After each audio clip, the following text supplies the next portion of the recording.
ఏదో మాకు ఆ రోజు ఎలక్షన్ రోజు పోలీసుల వైపు నుంచి ఇదిగోండి టీడీపీ చెప్పినట్లు ఆడిందని చెప్పి ఏదో కథనం, పల్నాడులో హింసకు పోలీసులే కారణం అని, అట్టడుగున టీడీపీకి సహకారం అని చెప్పి ఒకరోజు ఇలా వివిధ ఆర్టికల్స్ని పబ్లిష్ చేయడం జరిగింది.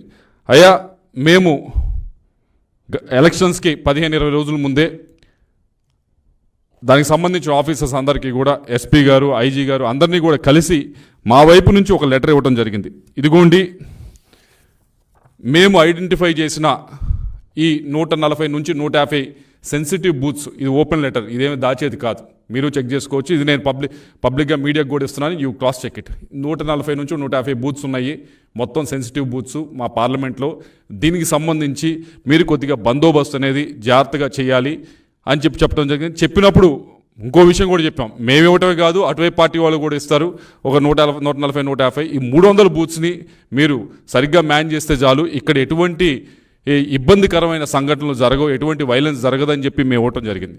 ఆ 140, 150 బూతులకు సంబంధించి ఏ విధంగా బందోబస్తు పెట్టారు, ఏదో ఎటువైపు నుంచి చెప్తా ఉంది ఏంటంటే మాకు సంబంధించిన మాకు ఫేవరబుల్గా ఉన్న బూత్స్లో ఏమైనా తక్కువ పెట్టారు, వాళ్ళకి ఫేవరబుల్గా ఉన్న బూత్స్లో ఏమైనా విపరీతంగా పెట్టారని చెప్పి మరొక ఆధారం లేని ఆరోపణలు చేస్తూ ఉన్నాను. దానికి సంబంధించి కూడా ఏదైతే మేము మా బూత్ ఏజెంట్స్ అడగడం జరిగింది, అయ్యా మీరు బూత్లో కూర్చున్నారు, ఈ బూత్లో కూర్చున్నప్పుడు మనకి కొద్దిగా ఇబ్బందికరంగా మనకి అన్ఫేవరబుల్గా ఉన్న బూత్స్ లిస్ట్ ఏదైతే మనము ఇక్కడ సెన్సిటివ్ బూత్స్ అని మనం ఐడెంటిఫై చేసామో ఆ బూత్స్లో ఉన్న సెక్యూరిటీని ఒకసారి మీరు లిస్ట్ ఇవ్వండి అని చెప్పి వాళ్ళు అడగడం జరిగింది. ఎంతమంది ఉన్నారు, ఎంతమంది పోలీసులు ఉన్నారు, ఎంతమంది సిఆర్పిఎఫ్ ఉన్నారని చెప్పి మీరు కావాలంటే చెక్ చేసుకోవచ్చు. ఇది కూడా పబ్లిక్గా నేను పెడతా ఉన్నా, అంటే మా బూత్లో ఏజెంట్స్ కాబట్టి ఇచ్చింది ఒక 5-10% కొద్దిగా అటు ఇటు డిస్క్రిపెన్సీ ఉండొచ్చు, కానీ దాదాపుగా ఇది ఏదైతే నిజంగా అక్కడ సెక్యూరిటీని ఏర్పాటు చేశారో దాని డేటాని ఇక్కడ మా వాళ్ళు చూసిన డేటాని ఇక్కడ పెడతా ఉన్నాం. కాబట్టి దీన్ని కూడా ఒకసారి వెరిఫై చేసుకోండి. దీన్ని వెరిఫై చేసుకున్న తర్వాత మీకు తప్పకుండా అర్థమవుతుంది. ఎందుకంటే దీంట్లో కూడా మేము ఇక్కడ పెద్ద పొరపాటు చూసారంటే దాదాపుగా 20 బూత్లు ఇస్తే దీంట్లో దాదాపు 17 బూతులు ఒక కానిస్టేబుల్నే మేము సెన్సిటివ్ బూత్స్ అని ఐడెంటిఫై చేసిన దాంట్లో 20 బూతుల్లో 17 బూతుల్లో ఒక కానిస్టేబుల్ మాత్రమే పెట్టడం జరిగింది. ఇలా ప్రతి నియోజకవర్గాన్ని ఇచ్చాం, నర్సరాపేట ఇచ్చాము, అలాగే సత్తెనపల్లి ఇచ్చాం, మాచర్లు ఇచ్చాము, అన్ని బూతులు కూడా ఇది కూడా ఏదో సీక్రెట్గా ఉంచేది కాదు, ఇది కూడా ఓపెన్గానే మేము పెడతా ఉన్నాం. ఇది కూడా దయచేసి మరొకసారి సిట్ వారిని కోరుతా ఉన్నాం, ఇది కూడా వెరిఫై చేయండి. ఇది కూడా మేము ఇచ్చిన లెటర్కి ఏమన్నా అనవసరంగా ఎక్కువ మీరు అనుకున్న విధంగా మాకు ఫేవర్ చేశారు అనుకుంటే కనుక దీన్ని కూడా దయచేసి బయట పెట్టాలని చెప్పి మేము సిట్ వారిని కోరుతా ఉన్నాం. అలాగే మూడో ఆరోపణ ఏమిటంటే పోలింగ్ రోజు మాకేదో మా కనుసరణలో ఏదో జరిగింది, మేమేదో చాలా ఇన్ఫ్లుయెన్స్ చేసామనే ఒక ఆరోపణ చేస్తూ ఉన్నారు. దాని గురించి కూడా సిట్ వారిని దయచేసి వెరిఫై చేయమంటా ఉన్నాం. నేను ఐఎమ్ రెడీ టు గివ్ నా ఫోన్ డేటా ఇవ్వడానికి నేను రెడీ, కావాలంటే నా డివైస్ ఇవ్వడానికి కూడా రెడీ. మా వైపు నుంచి ఏ విధమైన ఏ ఆఫీసర్కైనా ఏ స్థాయి ఆఫీసర్కైనా ఫోన్లు చేసి మా వైపు నుంచి మేమేమన్నా అన్డ్యూ రిక్వెస్ట్ అడగకూడని రిక్వెస్ట్లు ఏమైనా అడిగితే తప్పకుండా దాన్ని బయట పెట్టాలని చెప్పి సిట్ వారిని కోరుతా ఉన్నాం.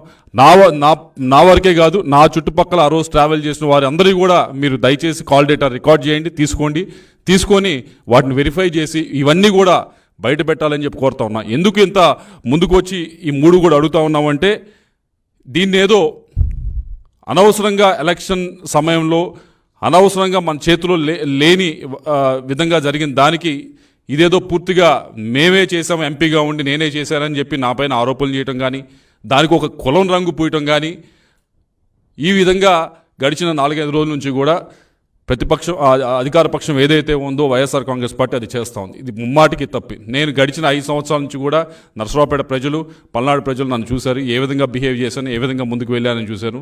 ఎవరైనా మిగతా వాళ్ళు 2+2 3+2 గన్మెన్లు పెట్టుకొని తిరిగారు. కనీసం నేను గన్మెన్లు కూడా నేను వద్దంటే తప్పక ఒక గన్మెన్ ఇచ్చి నాకు ఇప్పించడం జరిగింది ఆ రోజు ఎస్పీ గారు. నేను ప్రశాంతంగా చాలా ఫ్రీగా జనంతో కలిసి తిరగటం జరిగింది. అలా తిరిగే మనిషికి మీరు అనవసరంగా ఇటువంటి ఆపాదించడం అనేది కరెక్ట్ అయిన విషయం కాదు.